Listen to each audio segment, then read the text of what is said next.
7 sebab mengapa musibah datang bertubi-tubi. Yang pertama, karena banyaknya maksiat. Surah Yasin ayat 19 yang kita baca setiap hari. Kemalangan terjadi, musibah terjadi, malapetaka terjadi karena dosa keterlaluan kalian kepada Allah. Yang kedua, karena banyaknya orang berbuat zalim. Dengarkan surah Qasas ayat 59. Kami tidak akan menghancurkan satu daerah kecuali para penduduknya banyak berbuat zalim. Anak durhaka pada orang tua, istri yang berani kepada suaminya, perampok, pembunuhan di mana-mana. Ini mengundang bala bencana. Yang ketiga, mengundang bala bencana karena kelakuan tangan-tangan manusia. Rum 41.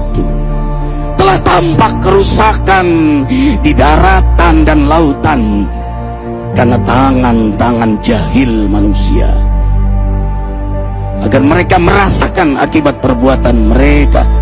Sebagian mereka merasakan akibat perbuatan mereka, agar mereka kembali kepada Allah.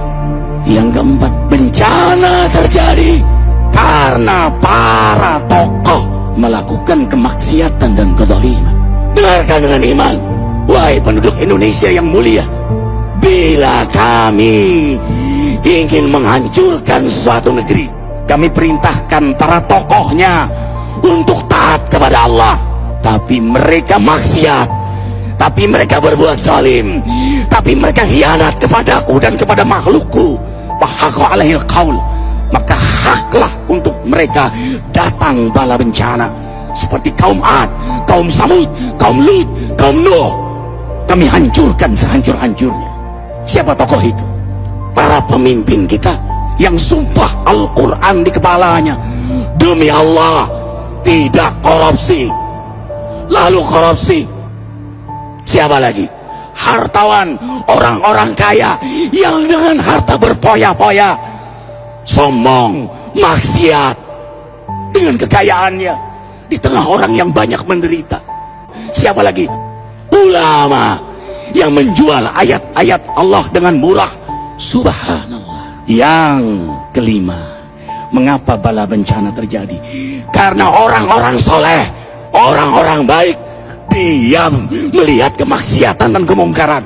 Surah Al-Anfal ayat 25. Takutlah kalian dengan musibah yang tidak hanya menimpa orang yang maksiat, orang yang berbuat zalim, tapi juga kalian orang-orang soleh.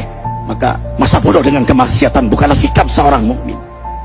Amar ma'ruf nahi mungkar adalah amal cerdas. Yang keenam, justru karena rahmat Allah, karena peringatan yang Allah hadirkan agar hadir mahkamah kesadaran kita.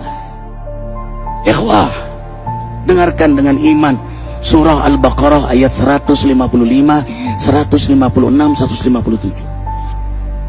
Kami pasti uji kalian dengan sesuatu yang buat kalian takut lapar, takut miskin, takut kematian. Tapi kabarkan berita gembira bagi hamba Allah yang sabar dari semua ujiannya, yang mereka berkata, sesungguhnya kami milik Allah dan sungguhnya kami akan kembali kepada Allah. Yang terakhir, yang ketujuh, ada yang nanya, bagaimana yang maksiat yang selamat? Tenang-tenang saja. Yang berbuat zalim malah sukses. Di mana keadilannya? Allah Maha Adil.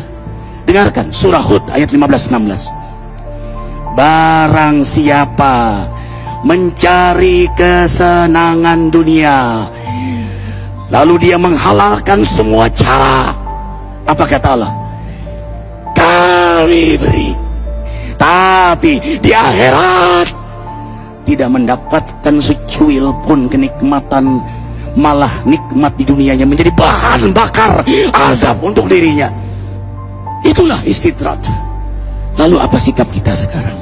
Orang beriman menjadikan peristiwa apapun sebagai jalan untuk mendekatkan dirinya kepada Allah.